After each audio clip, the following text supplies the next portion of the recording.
안녕하십니까, 박사호입니다. 월드리딩 채널은 수익 창출이 정지되어 있지만 변함없이 국제정세를 보는 인사이트를 제공합니다. 한자만 나오면 저에게 신중이니 뭐니 악플을 다는 사람들이 있는데 그런 사람들은 제 채널 안 봐도 됩니다. 그런 사람들 보라고 만든 게 아닙니다. 이번 방송에서는 중국 전기차의 호국신산이라 불리는 기업에 대해 소개해드리겠습니다. 호국신산이라는 표현은 타이완이 자국의 TSMC를 일컬어 쓰는 표현인데, 타이완의 한 국제시사 프로그램은 중국 전기차의 호국신산으로 지평선 호라이즌 로보틱스라는 기업을 들었습니다. 중국어로 베이징 띠핑시엔 G7원이라 불리는 호라이즌 로보틱스는 2015년에 설립된 자동차 반도체 전문 기업입니다. 시가총액이 690억 홍콩 달러를 넘어섰습니다. 호라이즌 로보틱스의 주요 투자자는 인텔, SK하이닉스, 시코이어, 상하이자동차, 레이펑재단, 굴제전기차 배터리 업체 캐틀 등입니다. 첨언하자면 한국의 SK하이닉스는 제대로 투자했습니다. 미국의 인텔도 투자하는데 이익이 되면 우리가 안 할 이유가 없습니다. 월스트리트저널은 중국 자동차의 국산 반도체 사용 비율이 이미 15%를 넘어섰다고 보도했는데, 바로 이런 추세를 이끄는 게 호라이즌 로보틱스입니다. 호라이즌 로보틱스의 설립자 위카이는 올해 48세로 마이크로소프트와 지멘스, NEC, 바이두에서 근무한 적이 있습니다. AI의 전문가로 인터랙티브 데이터 랭귀지의 조예가 깊습니다. 지난해 중국 자동차 기업 가운데 가장 두각을 보인 것은 단연 BYD입니다. 2024년에 427만 2천 대를 판매, 전년 대비 41%나 성장했습니다. 이 가운데 전기차 판매량은 176만 4천 대였습니다. 176만 대면 테슬라가 180만 대니 거의 따라잡았습니다. 이 같은 BYD의 굴기 배후에 있는 기업이 바로 호라이즌 로보틱스입니다. B2B 업체라 드러나지는 않았지만 중국 최고의 실력 있는 업체입니다. 호라이즌 로보틱스의 창업자 위카이는 10년 새에 대단한 업적을 이뤘습니다. 그는 미국의 백년 기업 텍사스 인스트루먼트의 마켓시어를 빼앗고 있습니다. 이미 중국 자동차 반도체 시장의 3분의 1을 장악하고 있습니다. 호라이즌 로보틱스의 히트 상품은 정정류라는 차량 반도체인데, 상하이 자동차, 폭스바겐, BYD 등 10여 개 자동차 메이커가 고객사입니다. 호라이즌 로보틱스의 창업자 위카이는 전기차에 일찌감치 베팅했습니다. 배터리로 구동되는 전기차는 사실상 전자제품과 같다. 여기에 필수적인 게 소프트웨어와 인터넷망, 모든 인터액티브 네트워크라는 데 착안했습니다. 지금 중국의 전기차는 전 세계 시장의 60에서 70%를 장악하고 있습니다. 호라이즌 로보틱스는 이제 여기에 묻어가기만 해도 됩니다. 타이완의 시사평론가 라이웨이처는 독보적인 유니콘 기업 호라이즌 로보틱스가 차량 반도체 시장의 최강자로 떠오르고 있다고 평가했습니다. 다음 소식입니다. 일본이 미국과 중국 사이에서 균형 외교에 주력하고 있습니다. 불확실성이 강한 차기 트럼프 행정부에 올인하기에는 리스크가 너무 크기 때문입니다. 이시바 시게로 일본 총리는 강한 중국 방문 의사를 내비쳤습니다. 니온 게이자이와 교도통신은 이시바 시게로 총리가 중일 관계는 반드시 안정을 유지해야 한다는 점을 강조했다고 전했습니다. 그리고 1월 예정된 미국 방문 일정을 연기하고 중국을 먼저 방문할 가능성이 있다고 보도했습니다. 그런 트럼프가 취임식을 거쳐 정식 대통령이 된 이후에나 미국을 방문한다는 계획입니다.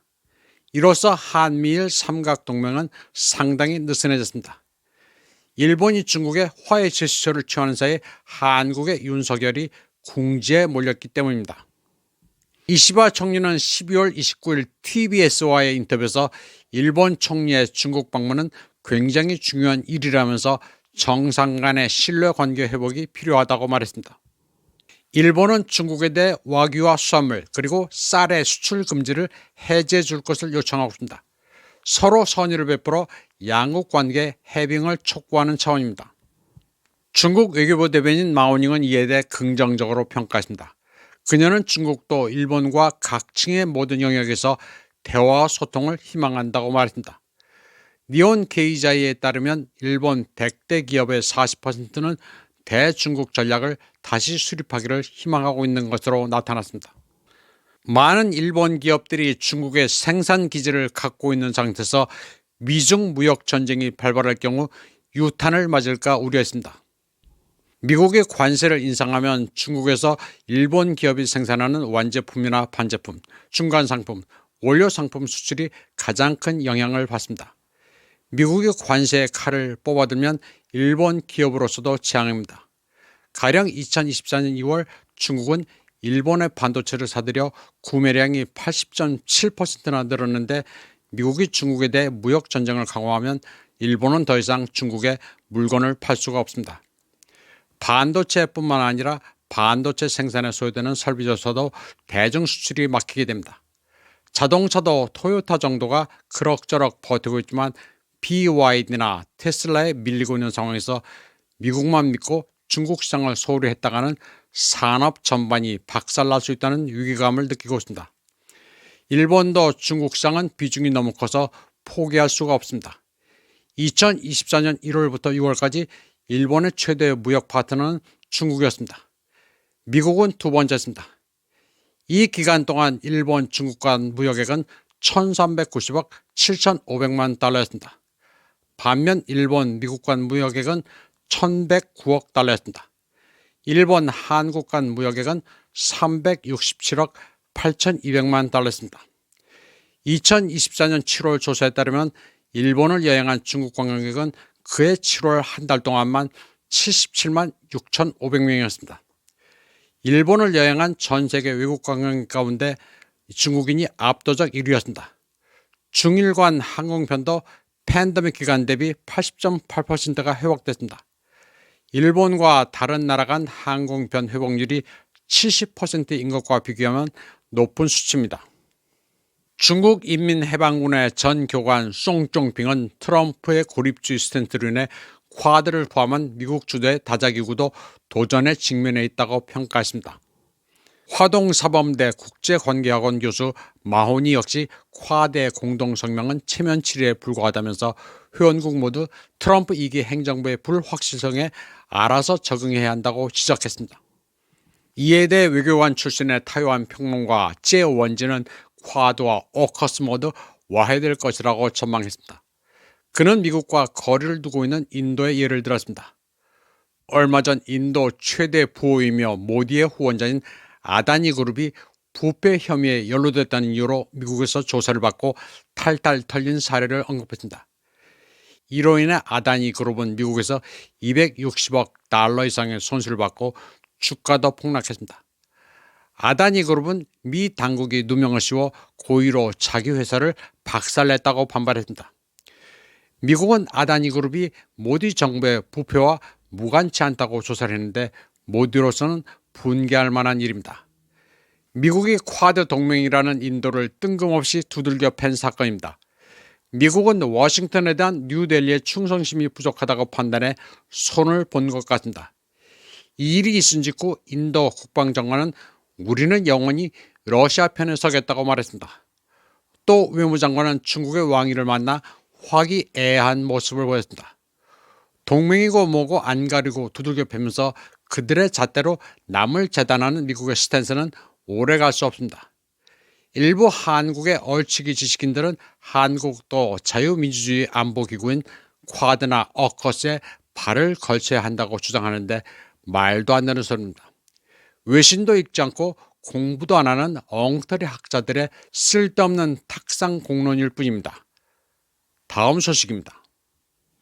한편 타이완의 한 매체는 한남동 공관 앞에서 열린 탄핵 반대 집회에서 한국인이 미국 국가를 부르는 것을 듣고 의아했습니다. 태극기에 성조기까지 흔들면서 웬 미국 국가를 부르는지 신기한 모양입니다. 저 사람들 도대체 왜 저러냐는 반응입니다. 트럼프가 한때 선거를 도둑맞은 만큼 한국의 부정선거에도 관심을 가져달라고 호소하는 것입니다. 그러나 기본적으로 내정을 가지고 왜 미국의 선처를 바라는지 이해하기 힘듭니다. 한국에서 부정선거가 자행됐다면 한국인이 해결해야 할 일입니다. 다른 나라에서 제3자의 시각으로 보면 괴이한 일이 아닐 수 없습니다. 또 탄핵 정국에서 CIA에 신고한다는 소위 보수 우파라는 사람들 일각의 행위는 광기입니다. 이회창 전 한나라당 총재와 오세훈 서울시장, 홍준표 대구시장도 좌빨이니 CIA에 신고한다는 자들도 있는데 어처구니가 없는 짓입니다. 이번 방송은 여기까지 하겠습니다. 시청해주신 여러분 감사합니다.